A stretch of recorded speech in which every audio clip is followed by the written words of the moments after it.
ዓለም ድካል ተትኸውን አንተን የሚያህል ከቶ ከኢየሱስ ክርስቶስ ውጪ ማንም የለም የእኛ ዕድሜ በሙሉ ተደምሮ ቢሰጥ ያንስብሃል ሲባሉ በፈገግታ የሚያዳምጡት ኢሳይያስ አፈወርቂ በተያዘው ሳምንት 80ኛ ዓመታቸውን አክብረዋል ተብሏል። 80 የካቲቶችን ለመኖር የታደሉት ኢሳይያስ አፈወርቂ ለ60 የካቲቶች ብዙዎችን እየገደሉ መኖር አስፈልጓቸዋል። በሌሎች ሞት ላይ የተመሰረተው የኢሳይያስ ሕይወት ያለፈውን 60 ዓመት የምስራቅ አፍሪካን እንዲህና እንዲያ ሲያደርግ ኖሯል። የኢሳይያስ 80ኛ ዓመት ሲከበር ሚሊዮኖች ስላጧቸው ልጆቻቸው፣ ስለተለዩአቸው ወላጆቻቸው፣ በእሳቸው ምክንያት ስለሞቱባቸው ውዶቻቸው ሲሉ ያለቅሳሉ። ኢሳይያስ አፈወርቂ አብርሃ 60 ዓመታት በፖለቲካ 80 ዓመታት በሕይወት ሲኖሩ በኢትዮጵያ ቀውሶች ላይ ሁሉ እጃቸውን አስገብተው ተሳትፈዋል። ባለፈው 60 ዓመት የኤርትራው አለቃ በኢትዮጵያ የውስጥ ጉዳይ ያልተሳተፉበት ቀውስ ምርጫ 97 ብቻ ሳይሆን አይቀርም። ከዚያ በፊትና በኋላ ካሉትና ኢትዮጵያውያንን ሕይወታቸውን ከቀጠፉ ጥፋቶች ላይ ሁሉ ቀጥተኛም ሆነ ተዘዋዋሪ ሚና አላቸው። በማዕከላዊ መንግሥት ላይ ያመፁ ኃይሎችን ሁሉ እየደገፉ ኢትዮጵያን ለማተረማመስና ለማፈራረስ በመስራት የሚታወቁት ከኢትዮጵያ መንግሥት ጋር ሆነው ኢትዮጵያን የወጉት ግን ለመጀመሪያ ጊዜ በአብይ አህመድ ዘመን ነው። እነዚህ ነጥቦች በእርግጥም የተመራማሪዎችን ቀልብ መሳብ አለባቸው። የኢትዮጵያ ታጣቂዎች ሁሉ ለምን የኢሳይያስን ድጋፍ ለማግኘት ኤርትራ ይሄዳሉ? ሁሉም የኢትዮጵያ ተቃዋሚ ኃይሎች የተለያዩ አቋም እያላቸውም ጭምር ታጣቂዎቹ ማለት ነው ለምን የኢሳይያስን ድጋፍ ያገኛሉ? የቀዳማዊ ኃይለ ሥላሴንም የመንግሥቱ ኃይለማርያምንም ሆነ የመለስ ዜናዊንና የኃይለ ማርያም ደሳለኝን መንግስታት በቀጥታና በተዘዋዋሪ ሲዋጉና በኢትዮጵያ ጦርነቶች ላይ ሲሳተፉ የኖሩት ኢሳይያስ ለምን በአብይ አህመድ ዘመን ከመንግስት ጋር ሆነው ኢትዮጵያ ውስጥ ተዋጉ? ኢሳይያስ ኢትዮጵያ ውስጥ በወዳጅነት የሚመለከቱት ህዝብ የላቸውም። ወዳጅ ፖለቲከኞችን ግን አጥተው አያውቁም። ለምን? እነዚህን ጥያቄዎች በዚህ ጥንቅር አንመለከታቸውም። የዚህ ዝግጅት ትኩረት በተደጋጋሚ ያልተባሉትን ኢሳይያስ ነክ ነገሮች መዳሰስ ነው። የ80 ዓመቱ አዛውንት የ60 ዓመት ፖለቲካ ታሪካቸው ሲነሳ ቤተሰባቸው ምን ይመስላል ብለን እንጠይቅና ስለ ልጆቻቸውና ባለቤታቸው፣ ስለ ወንድሞቻቸውና እናታቸው እናነሳለን። በእርግጥ ከአገር ውጪ በጋራ ወጥተው አያውቁም የሚባልላቸው የኢሳይያስ አፈወርቂ ልጆች ለመጀመሪያ ጊዜ ከኤርትራ ውጪ የታዩት ኢትዮጵያ ውስጥ መሆኑን ስንቶች እናውቃለን? ይችን ጥያቄ እያሰላሰልናት እንቆይ። አብዛኞቹ አምባገነን መሪዎች ልጆቻቸውን በውጭ አገራት በማስተማርና በተንደላቀቀ ሕይወት ውስጥ በማኖር ይታወቃሉ።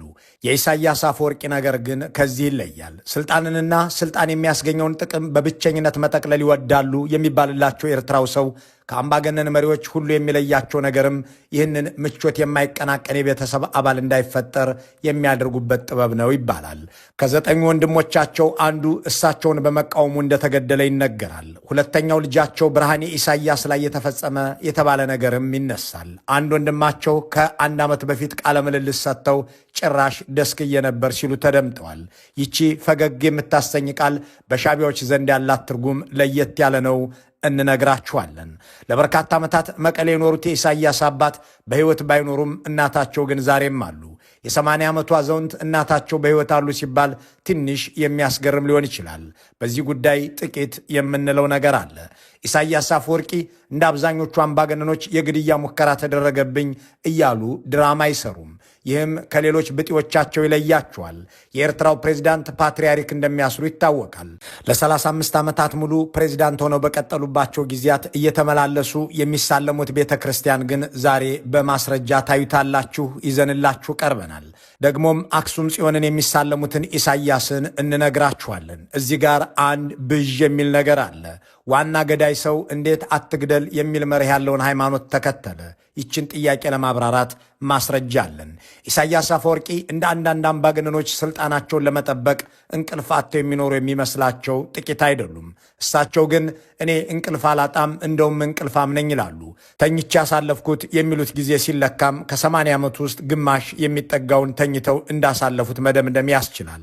ስለ እንቅልፋምነታቸው የተናገሩትን አስገራሚ ንግግር እናስደምጣችኋለን። ኢሳይያስ አፈወርቂ ስለ ኢኮኖሚና ፖለቲካ ርዕዮተ ዓለም ያላቸው አተያይ ለየት ያለ ነው። ነብዩ መሐመድና ኢየሱስ ክርስቶስ ያዘዙትን የምፈጽም ነኝ ይላሉ። ይህንን ያሉበትን ማስረጃ ይዘናል። ደግሞ ስለ ራሳቸው ሲናገሩ የፈጠርኳትን ኤርትራን እኔው አፈርሳታለሁ እያሉ ነው። ለዚህም የሰውና የሰነድ ምስክር አለ። በሳምንታዊው የአምባገነኖች መዘከሪያ ዝግጅታችን ላለፉት 60 ዓመታት እጃቸውም ልባቸውም ከኢትዮጵያ የውስጥ ጉዳይ አልወጥ ያለውን ኤርትራውያንን ጨምድደውና አሳደው እየገዙ ያሉትን ኢሳያስ አፈወርቂን ለየት ባለ መነጽር እንቃኛቸዋለን። የ80 ዓመቱን አዛውንት በጥቂት ደቂቃ ምናልባት ብዙሓት ኣብዚ ዘለኹም ኣብ ናይ ሪታየርመንት ጊዜ ኣተኹም እዚህ ያላችሁ አብዛኞቻችሁ የጡረታ ዘመን ላይ የደረሳችሁ ይመስለኛል። ልክ እንደኔ ጡረታ መውጣት አለባችሁ። እኔ እንኳን ጡረታ አልወጣም። ኣነ እኳ ኣቱን ግን እቶም እናንተ ጡረታ ውጡ እንጂ እኔ እንኳን አላደርገውም እያሉ ይናገሩ የነበሩት ኢሳያስ አፈወርቂ ጡረታ ሳይወጡ ከአድሃሎም ሳይወጡ ቤተ መንግስት ውስጥ 80ኛ ዓመታቸውን የሚያከብሩበትን ሻማ ለኩሰዋል። ይህ በምስሉ ላይ የሚታየው ሰነድ የሚገኘው በአዲስ አበባ ዩኒቨርሲቲ ነው። በ1958 ዓ.ም ያኔው ቀዳማዊ ኃይለሥላሴ ዩኒቨርሲቲ ተማሪ ለመሆን ሲመዘገቡ ያሰፈሩት መረጃ ነው። በግዕዝ የተጻፈው ይኸው የምዝገባ ሰነድ እንደሚያመለክተው ኢሳያስ የተወለዱት በ1938 ዓ.ም በአስመራ ሲሆን የእናታቸው ስም ደግሞ አዳነች በርሄ ይባላል። በ1938 የተወለዱት ኢሳያስ የአዲስ አበባ ዩኒቨርሲቲ ትምህርታቸው አልሳካ ሲልና ፈተና ማለፍ ሲያቅታቸው ፊታቸውን ወደ ፖለቲካ ዙረው ጠመንጃ ያነሱት በ20 ዓመታቸው በ1958 ነው።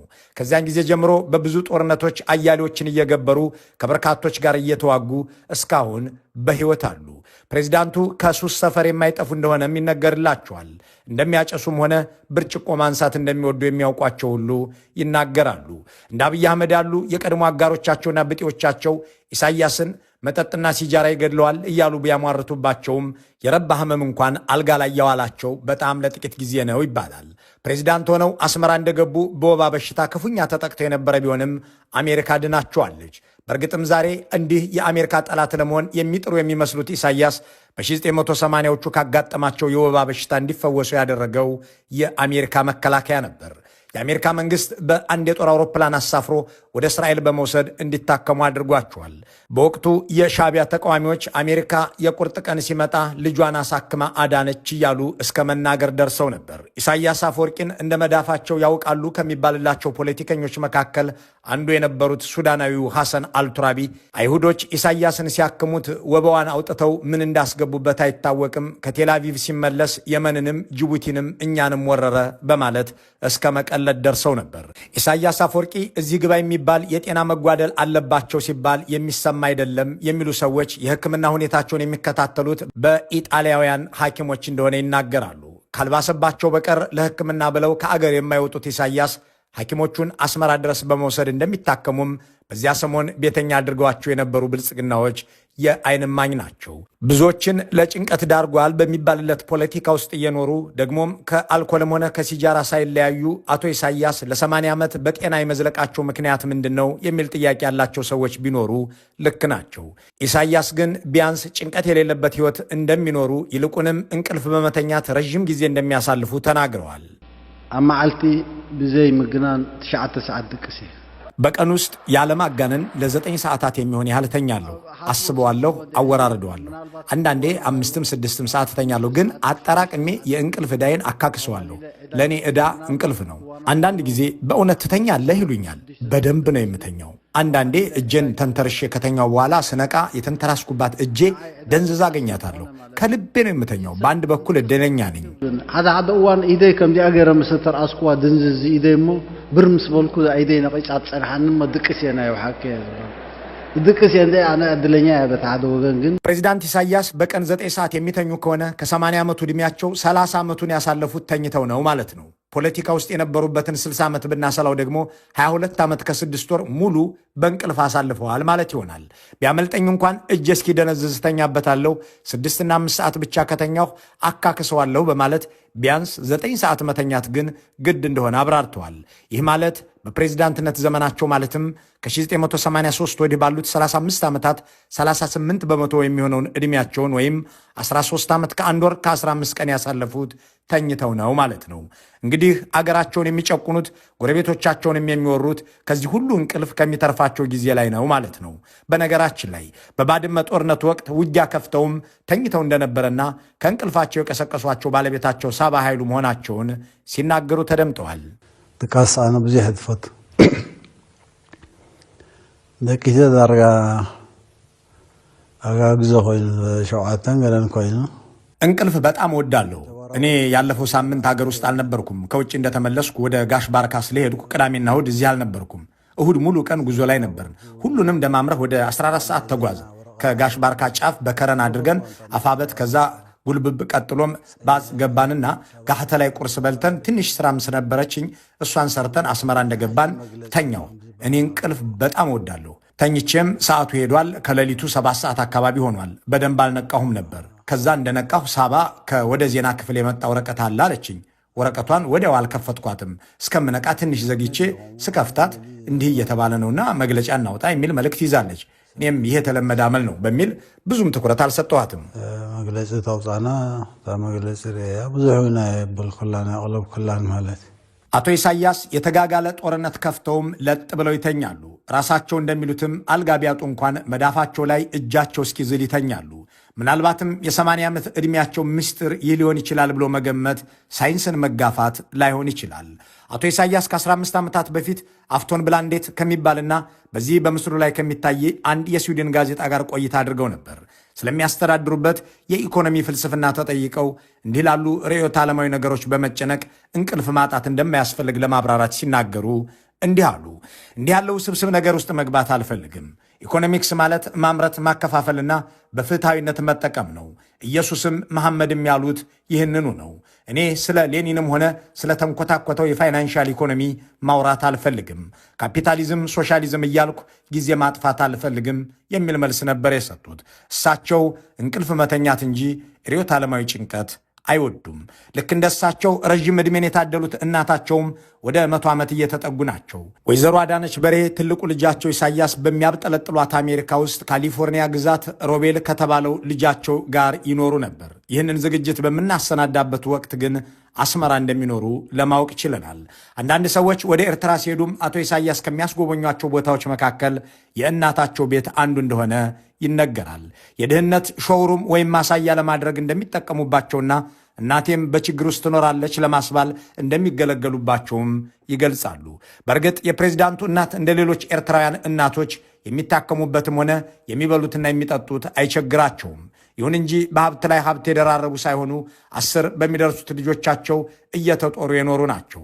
ኢሳያስ ለእናታቸው ብቻ ሳይሆን ለወንድሞቻቸውም የተለየ ነገር አያደርጉም የሚሉ ሰዎች ስልጣንና እሱን ተከትለው የሚመጡ ጥቅሞችን ሁሉ ብቻቸውን የሚያጋብሱ፣ በስልጣናቸው ከመጣ ለእናታቸውም ልጅ ለራሳቸውም ልጅ የማይመለሱ ናቸው ይሏቸዋል። ከእናታቸው ልጅ ስንጀምር አማኑኤል አፈወርቂን እናገኛለን። ከወንድሞቻቸው መካከል አንዱ የነበረው አማኑኤል የኢሳያስ አፈወርቂን አምባገነንነት ገና በጠዋቱ የተረዳ፣ ይህንንም የሚተች በአስመራ ጎዳናዎችና ካፌዎች ውስጥ የእሳቸውን አገዛዝ የሚያወግዝ እንደነበር ይነገርለታል። ግን አንድ ቀን ራሱን አጥፍቶ ተገኘ ተባለና ሞቱ ይፋ ሆነ። አቶ ኢሳያስን ጨምሮ 9 ወንድምና እህቶች በሻዕቢያ ትጥቅ ትግል ላይ የተሳተፉ ሲሆን በመንግስትነት ዘመን ትልቅ ኃላፊነት ላይ የደረሱት አቶ ጴጥሮስ አፈወርቂ ናቸው። አቶ ጴጥሮስ በሻዕቢያ የመንግስትነት ዘመን የመጀመሪያ ስልጣናቸው በአዲስ አበባ ሲሆን የኤርትራ ኤምባሲ የኢኮኖሚ አታሼ ሆነው ነበር። ኤርትራ ኢትዮጵያ ላይ ወረራ ከከፈተ በኋላ ወደ አገራቸው ተመልሰው በውጭ ጉዳይ ሚኒስቴር ውስጥ የአፍሪካ ጉዳዮች ኃላፊ ሆነው ሰርተው እንደነበርም ይገለጻል። አዲስ አበባ ላይ ያሉ ጥሩ ሕይወት ይኖሩ እንደነበር የማይደብቁት አቶ ጴጥሮስ አባታቸው አፈወርቂ አብርሃን ለሕክምናና ለእረፍት ወደ ኢትዮጵያ ይጠሯቸው እንደነበርም ይናገራሉ። ከ2 ዓመት በፊት በዚህ በምስሉ ላይ የሚታየውን መጽሐፍ ያስነበቡት ጴጥሮስ አፈወርቂ በአንድ ወቅት ሻዕቢያ ለድስከላ እንደዳረጋቸው ጽፈዋል። መደስከል በሻዕቢያ ዘንድ አንድን በፕሬዝዳንቱ የማይወደድን ሰው ከቤቱ እንዳይወጣ ግን ደሞዝ እንዲከፈለው እያደረጉ ከስራ ውጭ የሚያደርጉበት ስነ ልቦናዊ ቅጣት ነው። የዚህ ቅጣት ሰለባ የነበሩት ጴጥሮስ አፈወርቂ በወንድማቸው ትእዛዝ እንደደሰከሉ ባይገልጹም ሌላ ምደባ እስኪሰጠኝ ድረስ ቁጭ ብዬ አልጠበቅኩም፣ ይልቁንም ወደ በግ እርባታ ገብቼ ዱላይን ይዤ የበግ ነጋዴ ሆንኩ ይላሉ። ናሚዝም ናይ እሙርኻ እንድሕራ ደስኪልካ ባዕልኻ ደስኪልካ ኢኻ ድስከላ እንዳስተሳሰብህ ነው። እኔ ስራ አልተመደብኩም። አንዳንዱ እንድደሰክል ሲደረግ ተቀብሎት ዝም ይላል። እኔ ግን አእምሮ ያልተቀበለውም። እስክመደብ ድረስ በግ ማርባት ጀመርኩ። ዱላ ይዤ በጎቼን እየነዳሁ ገበያ ላይ ውላለሁ። ናብ ካል ዓውዲ ጥሪት ከፍሪ ጀሚረ በትሬት ሒዘ ኣብ እዋን ዕዳጋ ከም ዝኾነ ሸቃጥ በጊ ኣብ ዕዳጋ ውዕል ነይረ። ከወንድሞቻቸው በተጨማሪ ከልጆቻቸው አንደኛው ማለትም ብርሃኔ ኢሳያስ የአባቱን ቅጥ የለሽ ስልጣንና አምባገነናዊነት አይወደውም የሚሉ ሰዎች በአንድ ወቅት ወደ ሱዳን ሊሸሽ ሲል ድንበር ላይ ተይዞ ነበር ይላሉ። በእርግጥም ጉዳዩ በኤርትራ ተቃዋሚዎች ዘንድ መነጋገሪያ ሆኖ አልፏል። ኢሳያስ አፈወርቂ ከሌሎች የዓለም አምባገነኖች ጋር ብቻ ሳይሆን ከኤርትራውያንም አባቶች ሁሉ የተለዩ ናቸው የሚሉ አስተያየት ሰጪዎች ይህንን ጉዳይ ከልጆቻቸው አንጻር ያዩታል። አብዛኞቹ ኤርትራውያን ወላጆች በተለይም የአስመራ ሰዎች ከልጆቻቸው ቢያንስ አንድ ያልተሰደደ የለም። ኢሳያስ አፈወርቂ ሁሉም ልጆቻቸው አብረዋቸው የሚኖሩ ብቸኛ ኤርትራዊ አባት ሳይሆኑ አይቀሩም ሲሉም ይናገራሉ። የኢሳያስ ልጆች ከአባታቸው አንድ የወረሱት ነገር ከሃይስኩል በላይ በትምህርት አለመግፋትንና በትምህርት ሰነፍ መሆንን ይመስላል የሚሉ ሰዎች ደግሞ ሶስቱም የሃይስኩል ምሩቅ መሆናቸውን በተለይ ደግሞ ብርሃኔ ሃይስኩልን ለመጨረስ ብዙ ዓመት እንደፈጀበት ያስረዳሉ።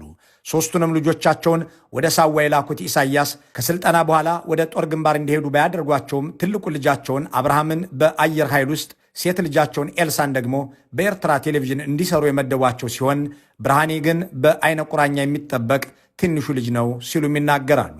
የበኩር ልጃቸው አብርሃም ቀጣዩ ፕሬዚዳንት ይሆናል እየተባለ የሚወራለት ሲሆን በይፋዊ የመንግስት ኃላፊነቶች ላይ በይፋ መታየት የጀመረው ብልጽግናና ሻቢያ ቆሎ የሚያጓረስ ፍቅር ውስጥ በነበሩበት በ2011 መጀመሪያ ሰሞናት ነበር። በሳውዲ አረቢያ ሪያድ ኢሳያስና አብይ የአረቦች ወርቅ ሜዳሊያ ሲሰጣቸው በቦታው ከነበሩ የኤርትራ ሹሞች አንዱ ልጃቸው አብርሃም ነበር። ይሁን እንጂ ከዚያን ጊዜ ወዲህም ሆነ በፊት ልጃቸውን በአደባባይ ይዘው የመታየት ልማድ የላቸውም። ሌሎች አምባገነን መሪዎች ልጆቻቸውን ወደ ውጭ አገር ልከው የማስተማርና የማዝናናት ልምድ ያላቸው ቢሆንም የኢሳያስ አፈወርቂ ልጆች ግን ከኤርትራ ውጭ የታዩት ኢትዮጵያ ውስጥ አርባ ምንጭ ከተማ ነው። ያኔ አብይ አህመድ ትኩስ ቡና አስመራ እየላኩ የኢሳያስ ቤተሰብ በሆኑበት ወቅት ሳባ ኃይሉ ልጆቻቸውን ይዘው አርባ ምንጭ ለመዝናናት ሄደው እንደነበር አይዘነጋም። ይህ በምስሉ ላይ የሚታየውን ፎቶ ሶስቱ ልጆችና እናታቸው ወይዘሮ ሳባ በአርባ ምንጭ ኃይሌ ገብረስላሴ ሪዞርት የተነሱት ነው። እንቅልፍ አፍቃሪው ፕሬዚዳንት ኢሳያስ የሚሳሱለት ስልጣን እንጂ የሚሳሱለት ነገር የለም የሚለውን የሚያነሱ ሰዎች ስለ ሃይማኖተኛቸው ሲናገሩ ግራ አጋቢ ነጥቦችን ይገልጻሉ። በትጥቅ ትግሉ ዘመን ጀለቢያ ለብሰው በሳውዲ መስጂዶች ውስጥ ሲሰግዱ የታዩት ኢሳያስ የኦርቶዶክስ ተዋሕዶ ክርስትና አማኝ ናቸው የሚሉ መሰካሪዎችም አሏቸው። በ1990 ዓ.ም ኢትዮጵያን ከመወረራቸው በፊት ወደ ትግራይ ክልል ሲገቡ የአክሱም ጽዮን ቤተ ክርስቲያን ሳይሳለሙ አያልፉም የሚሉ ሰዎች በአዲግራትም ገቡ በአድዋ ይህንኑ ሳያደርጉ አይመለሱም ነበር ይሏቸዋል። ከ5 ዓመታት በፊት ደም ያፈሰሱባትን የጽዮን ደጃፍ ይሳለሙ ነበር እንደማለት። ከዚያ በኋላ በአስመራው ቅድስት ማርያም ቤተ ክርስቲያን ጠፍተው አያውቁም ይላሉ። ባሳለፍነው ዓመት የፋሲካ ዕለት በዚሁ ቤተ ክርስቲያን በእኩለ ሌሊት ተገኝተው መስቀል ሲሳለሙ በታዩ ጊዜም አንድ አባት ለ35 ዓመታት በየዓመቱ ለትንሣኤ ሳታቋርጥ መጥተሃል በማለት ሲያወድሷቸው ይደመጣሉ።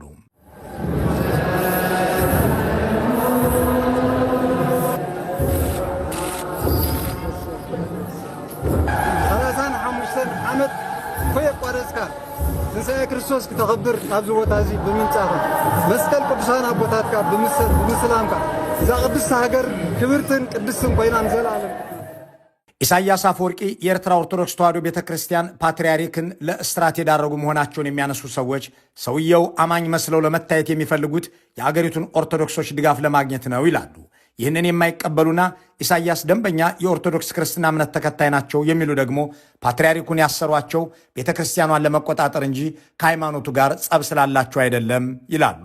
በኤርትራ ውስጥ ቤት ማደስ የመኖሪያ ቤት እንኳን አይፈቀድም። የኦርቶዶክስ ቤተ ክርስቲያን ግን አትከለከልም። ሙስሊሞች መስጂዶቻቸውን ቀለም መቀባት እንኳን አይችሉም። የኢትዮጵያ ኦርቶዶክስ ተዋሕዶ ቤተ ክርስቲያን ግን ክልከላ የለባትም። ይልቁንም አቆርዳት አካባቢ የሚገኝን የሙስሊሞች መሬት ነጥቀው ለኦርቶዶክስ ቤተ ክርስቲያን ሰጥተዋል የሚባልላቸው አቶ ኢሳያስ በዚህ በምስሉ ላይ የሚገኘውን የተንጣለለ መሬት በመለገስ ቤተ ክርስቲያኗ የእርሻ ባለቤት እንድትሆን አድርገዋታል ይላሉ። በኤርትራ ውስጥ ሙስሊምና ክርስቲያን የማይተዋወቅ ነው የሚሉ አንድ አስተያየት ሰጪ በጂኦግራፊ ሙስሊሙ ቆላ፣ ክርስቲያኑ ደጋ፣ በቋንቋ ሙስሊሙ አረበኛ፣ ክርስቲያኑ ትግርኛ የሚናገር፣ በፖለቲካ ክርስቲያኑ ተሿሚ፣ ሙስሊሙ የተገፋ እንደሆነ ያነሱና የኢሳያስ መድሎና ለኦርቶዶክስ የሚያደርጉት ልዩ ድጋፍ በቀጣይ በኤርትራ ምድር ውስጥ መከባበርና አንድነት እንዳይኖር የሚያደርግ ነው ይላሉ። ፕሬዚዳንት ኢሳያስ ከእሳቸው በኋላ ላለችው ኤርትራ የሚጨነቁ እንዳልሆኑ የጻፉት አምባሳደር አንደ ብርሃን ወልደ ጊዮርጊስ ኤሪትሪያ አት ኤ ክሮስሮድስ በሚል ርዕስ ባሳተሙት መጽሐፍ የፈጠርኳትን ሀገር አጠፋታለሁ ብሎኛል ብለዋል። የሃርቫርድ ምሩቁና የኢሳያስ ተሿሚ የነበሩት ብዙ ዘመናትንም ለሻቢያ የሰሩት አንደ ብርሃን በመጽሐፋቸው ላይ ከኢሳያስ ሰማሁት ብለው የተናገሩት ቃል በቃል እንዲህ ይላል። የሃጋሚ እያላችሁ እንደምታሙኝ አውቃለሁ። እኔ ደግሞ አሳያችኋለሁ። ይችን ሀገር እኔ እንደፈጠርኳት እኔው አጠፋታለሁ። አቶ ኢሳያስ አጋመ ነህ አሉኝ ብለው ሲናገሩ ኢትዮጵያዊ ነህ እያላችሁኝ ነው ማለታቸው እንደሆነም መጽሐፉ ይጠቁማል። መልካሙን ሁሉ በመመኘት ሳምንታዊውን የአምባገነኖች መዘከሪያችንን ዝግጅት እናጠናቀቃለን።